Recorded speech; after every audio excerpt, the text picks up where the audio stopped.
Olá, sejam muito bem-vindos. Olha, hoje a gente vai mergulhar num texto antigo para desvendar uma história que parece um verdadeiro thriller político, sabe? É uma trama de traição e resgate que aconteceu milênios atrás. Então se preparem, porque essa é a conspiração de Mizpah. A nossa análise de hoje vai seguir essa jornada aqui. A gente começa com uma paz bem frágil, aí vamos testemunhar uma traição chocante, um massacre brutal, mas também a intervenção de um herói, uma perseguição daquelas e, no fim, as consequências que ninguém esperava. Então vamos lá, vamos entrar nessa história. Tudo começa na terra de Judá, que tinha acabado de ser conquistada pela Babilônia. Na cidade de Mizpah, existe uma tentativa de recomeço, mas, como a gente vai ver, as tensões políticas estão prestes a explodir.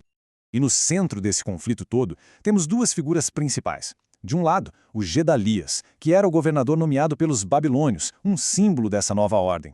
E do outro, o Ismael, um descendente da antiga linhagem real de Judá, que, claro, vê o governo de Gedalias como uma grande afronta. As lealdades ali estavam completamente divididas. E é exatamente aqui que a paz começa a ruir. Um gesto que deveria ser de comunhão, um convite para dividir o pão, acaba se tornando palco para uma traição terrível, sangrenta. A sequência dos eventos é até assustadora de tão simples.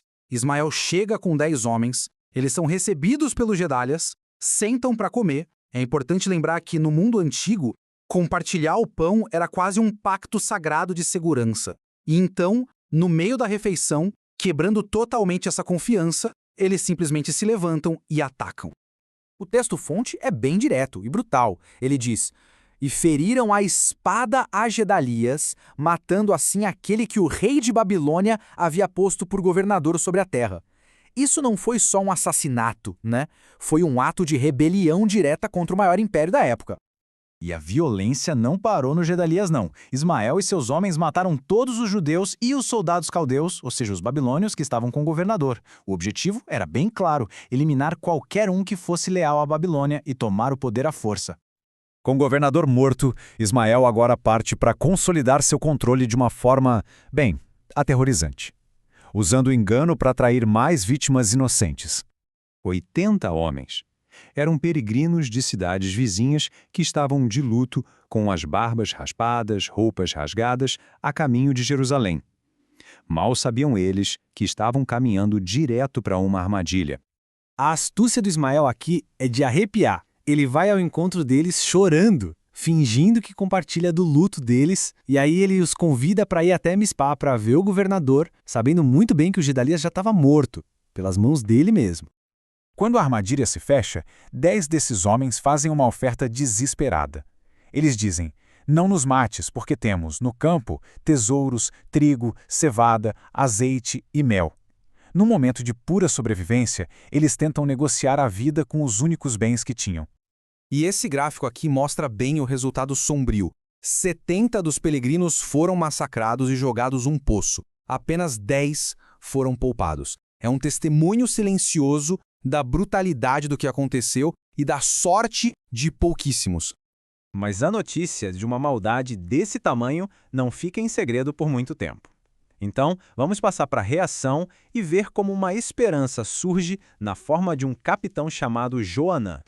Joanã, que era um dos capitães do exército e não estava em Mizpah, fica sabendo do assassinato do Gedalias e do massacre dos peregrinos. Ele entende na hora a gravidade da situação e decide agir imediatamente.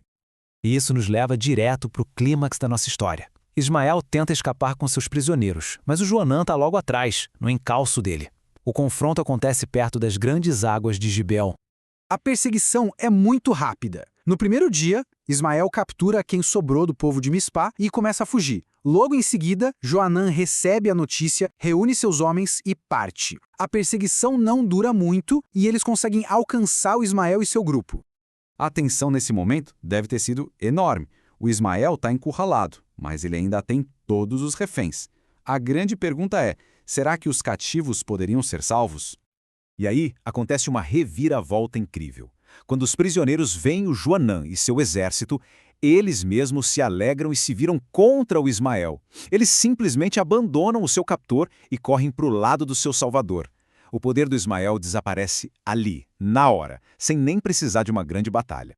Então, o ponto crucial é este. Ismael começou toda a sua conspiração com 10 homens de confiança. Depois de todo aquele derramamento de sangue, ele consegue escapar do Joanã com apenas 8. Ou seja, o golpe de poder dele falhou miseravelmente, e ele fugiu como um criminoso derrotado. Mas a história não acaba com o resgate. Na verdade, a parte talvez mais trágica ainda está por vir. A vitória de Joana acaba levando a uma consequência que ninguém, absolutamente ninguém, esperava. Apesar de terem sido salvos de Ismael, o povo de Mispa agora enfrenta um medo completamente novo. Pensa só na situação. O governador nomeado pela Babilônia foi assassinado na terra deles. O assassino escapou. Eles ficam apavorados com a retaliação que, com certeza, viria dos poderosos caldeus. E aqui está a ironia final.